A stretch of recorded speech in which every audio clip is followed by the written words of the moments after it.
ஹெல்தியான ராகி மாவு தோசை எப்படி செய்யலான்னு பார்த்துருவோம். 2 கப்பு ராகி மாவு ஒரு பாத்திரத்தில் போட்டுருங்க. 1 டீஸ்பூன் உப்பு சேர்த்து நல்லா கலந்து விட்டுருங்க. நல்லா கலந்து விட்டுட்டு தேவையான அளவு தண்ணியை விட்டு கெட்டியான மாவு பதத்தில், அதாவது இட்லி மாவு பதத்தில் கரைச்சி எடுத்து வச்சுக்கிடணும்.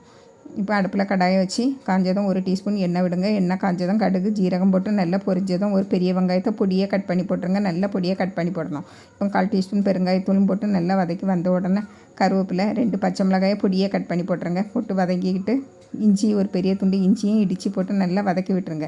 நல்லா வதங்கி வந்ததும் ஒரு கொஞ்சமாக உப்பு, அதாவது இந்த கேரட்டுக்கும் வெங்காயத்துக்கும் நம்ம ஒரு கேரட்டையும் திருவி அதில் போட்டு நல்லா வதக்கி எடுத்துக்கிட்டு இப்போ அடுப்பை ஆஃப் பண்ணிவிட்டு மல்லிக்கீரையை போட்டு நல்லா ஒரு வதக்கிட்டு இப்போ நம்ம கரைச்சி வச்சோம்ல அந்த மாவில் போட்டு நல்லா கலந்து விட்டுருங்க. கலந்து விட்டுட்டு அடுப்பில் தோசைக்கல்லை நல்லா காய்ச்சி உடனே அதில் தோசையாட்டு சுட்டு எடுத்தாக்கி சுவையான நல்ல ஹெல்த்தியான ராகி மாவு தோசை ரெடி.